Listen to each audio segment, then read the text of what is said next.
Class 10-এর ছাত্রছাত্রীদের আমি আন্তরিক স্বাগত জানাই। আজকে আমি ক্লাস 10-এর যে জিওগ্রাফি আছে সেই জিওগ্রাফির বায়ুমণ্ডল প্রসঙ্গে বলবো। দেখো, বায়ুমণ্ডল প্রসঙ্গে বলতে গেলে বলতে হয় যে সমগ্র পৃথিবী জুড়ে যে জলের স্তর রয়েছে, জলের ভাণ্ডার রয়েছে, সেই জলের ভাণ্ডার সেটা কঠিন অবস্থায় থাকতে পারে, তরল অবস্থায়, গ্যাসীয় অবস্থায়, সাগর, মহাসাগর, নদ নদী, সমস্ত জায়গায় জলের ভাণ্ডার রয়েছে এবং সেই ভাণ্ডার হচ্ছে বায়ুমণ্ডল। এই বায়ুমণ্ডল রয়েছে 70%, মানে 3 ভাগ জল, 1 ভাগ স্থল। আর সমুদ্র স্রোত বিষয়টা তোমরা ক্লাস 8-এ যখন 8 পড়েছিলে, তখন 8-এর জিওগ্রাফি পড়েছিলে, তখন সেই সময় উত্তর আমেরিকা, দক্ষিণ আমেরিকা পড়েছিলে। সেই সময় তোমরা সমুদ্র স্রোত বিষয়টার সম্পর্কে পরিচিতি লাভ করেছিলে, কিন্তু বিস্তারিত বর্ণনা পাওনি। সমুদ্র স্রোত কী বলতে গেলে বলতে হয় যে সমুদ্র তরঙ্গ, যেটাকে আমরা দেখি যে উপকূলে আছড়ে পড়ছে, সেটা কিন্তু সমুদ্র তরঙ্গ।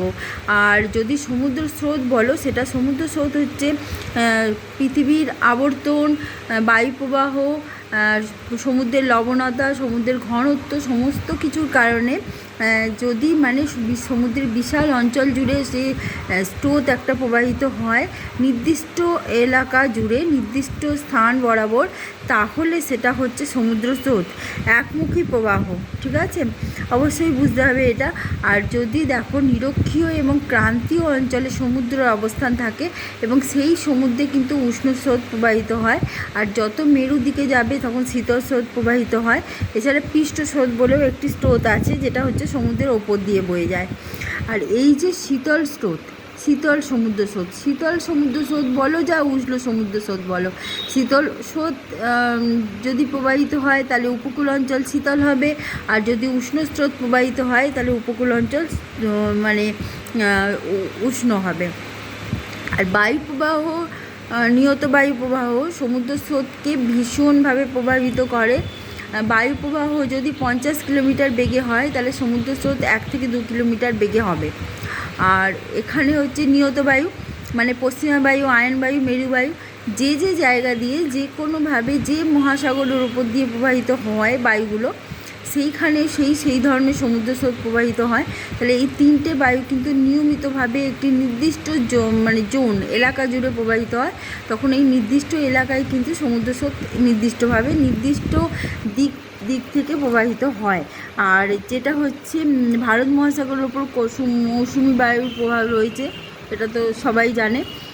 পৃথিবীর আবর্তনের কারণে কোরিওলিস বল তৈরি হয়, এবং এই কোরিওলিস বলের কারণে কি হয়, বায়ুপ্রবাহ নিরক্ষরেখা ক্রস করলে উত্তর গোলার্ধের ডান দিকে এবং দক্ষিণ গোলার্ধের বাঁ দিকে বেঁকে যায়। ঠিক আছে, ঠিক সেই রকমই সমুদ্র স্রোতও কিন্তু এরকম ঘটনাই ঘটে, এই যে উত্তর গোলার্ধের ডান দিকে এবং দক্ষিণ গোলার্ধের বাঁ দিকে বেঁকে যায়। ঠিক আছে, আর দেখো যে উষ্ণ উপসাগরীয় স্রোত এবং ল্যাব্রাডর স্রোত, শীতল ল্যাব্রাডর স্রোত, এই দুটি স্রোতের মিলনে কি হয়, নিউফাউন্ডল্যান্ডের খুব ঘন কুয়াশাযুক্ত অঞ্চল তৈরি হয়। এছাড়া যেটা হয়, নিউফাউন্ডল্যান্ডে উষ্ণ উপসাগরীয় স্রোত এবং শীতল ল্যাব্রাডর স্রোতের মিলনস্থলে হিমপ্রাচীর তৈরি হয়।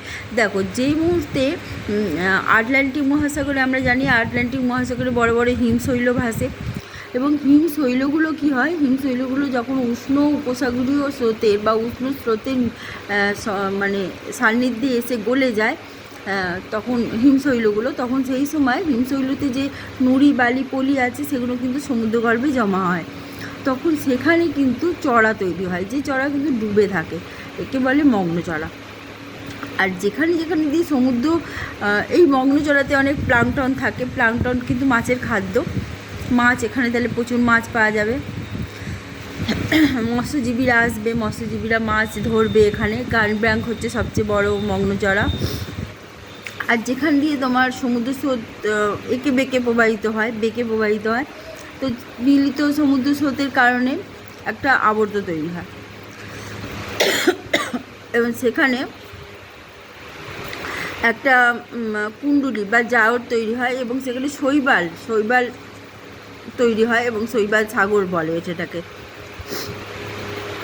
এছাড়া সমুদ্র স্রোতের যে প্রভাব, যদি বলো প্রভাব, তাহলে জলবায়ুর উপর তো প্রভাব পড়েই, যেটা আমি বললাম। উষ্ণ সমুদ্র স্রোত উষ্ণ জলবায়ু তৈরি করে, শীতল সমুদ্র স্রোত শীতল জলবায়ু তৈরি করে। এবার উদাহরণ দিয়ে তো বলতেই হবে কী কী ঘটনা ঘটে। যেমন শীতল বেঙ্গুয়েলা স্রোতের প্রভাবে দক্ষিণ আফ্রিকার নামিবিয়া উপকূল, বা পেরু হাম্বোল্ট স্রোতের প্রভাবে চিলি উপকূলে, ক্যালিফোর্নিয়া উপকূল, ক্যানারি স্রোতের প্রভাবে স্পেনের উপকূল উষ্ণতা কম, জলবায়ু মনোরম হয়েছে। তাহলে সমুদ্র স্রোতের কারণে কিন্তু একটা সমুদ্রের উপকূল অঞ্চলের আবহাওয়া সেই রকম হবে। আর বৃষ্টিপাত, তুষারপাত, এই সমস্ত কিছু কিন্তু সমুদ্র স্রোতের কারণেই হয়ে থাকে। যেমন উত্তর আটলান্টিক ড্রিফটের প্রভাবে উত্তর পশ্চিম ইউরোপের এই কারণে বৃষ্টি হয়। তাহলে উত্তর আটলান্টিক ড্রিফটের কথা কিন্তু মনে রাখতে হবে, কারণ এর জন্য উত্তর পশ্চিম ইউরোপে বৃষ্টি হয়। ঠিক আছে। এছাড়া ল্যাব্রাডর স্রোতের প্রভাবে নিউ ফাউন্ডল্যান্ডের অঞ্চলে তুষারপাত ঘটে। আর একটা ঘটনা যেটা হয় সেটা হচ্ছে নরওয়ে হ্যামারফেস্ট বন্দরে, সেখানে কিন্তু বরফ জমে থাকার কথা। ঠিক আছে, কিন্তু দেখা যাচ্ছে যে এই স্রোতের কারণেই হ্যামারফেস্ট বন্দরে বরফ জমে না।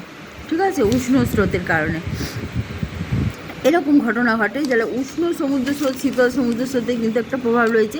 এছাড়া সেটা হচ্ছে আমি যেটা বললাম যে হিমশৈল গলে যায়, হিমশৈলতে যে নুড়ি বালি পলি থাকে সেগুলো মগ্নচড়া তৈরি করে, এবং এই মগ্নচড়াতে মাছ ভালো পাওয়া যায়, কারণ মগ্নচড়াতে প্লাঙ্কটন তৈরি হয়, মাছ ভালো পাওয়া যায়, এবং মাছের কারণে মৎস্যজীবীরা এখানে একটা মানে মৎস্য আহরণ করতে আসেন, বাণিজ্যিক গুরুত্ব এর বৃদ্ধি পায়।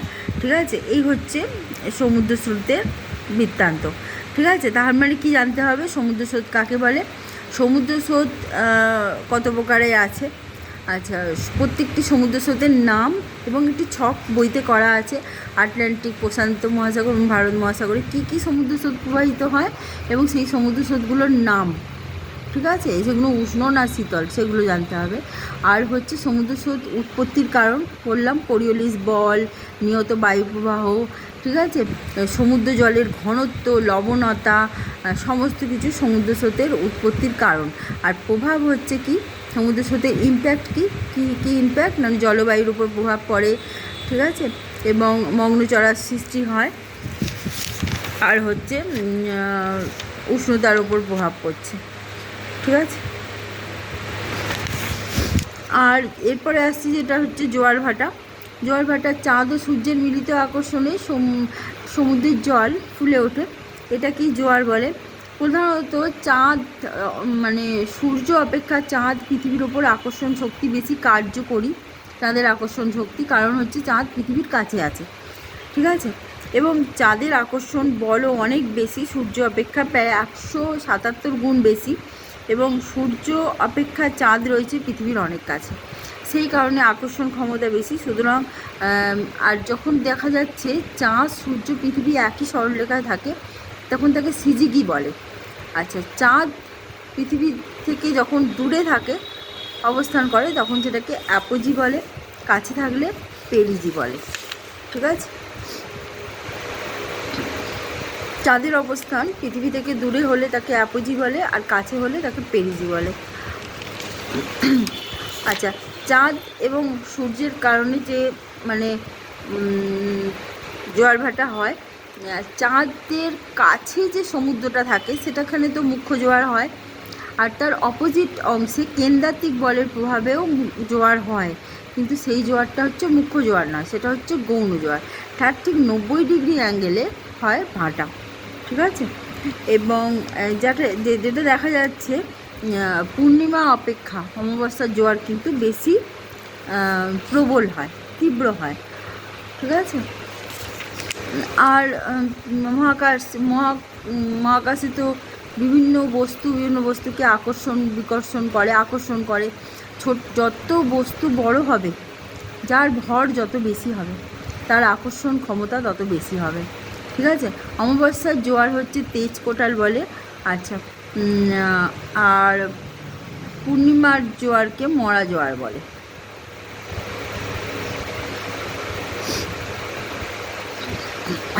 আচ্ছা, জোয়ার ভাটার যদি ব্যবধান বলতে হয় তাহলে সাধারণত সময়ের ব্যবধান হচ্ছে প্রতি 6 ঘন্টা, প্রায় 6 ঘন্টা অন্তর জোয়ার, একবার জোয়ার তারপরে ভাটা, জোয়ার ভাটা, এইভাবে হয়। ঠিক আছে, একটা জোয়ারের সঙ্গে একটা জোয়ারের তফাৎ হচ্ছে 12 ঘন্টা 24 মিনিট। ঠিক আছে, এটা বইতেও আছে, দেখে নিও। আর জোয়ার ভাটার যদি সুফল কুফল বলো, তাহলে সুফল হচ্ছে জোয়ার ভাটার কারণে বিদ্যুৎ তৈরি হয়। জোয়ারের জল সমুদ্রের জাহাজ চলাচলের পক্ষে ভালো অবস্থা তৈরি করে, নদীর নাব্যতা বজায় রাখে, মাছ আহরণে সাহায্য করে, বরফমুক্ত বন্দর তৈরি করে। কিন্তু যেটি কুফল বলো, জোয়ারের জল পাড় ভেঙে দেয়, ব্রিজ ভেঙে দেয়।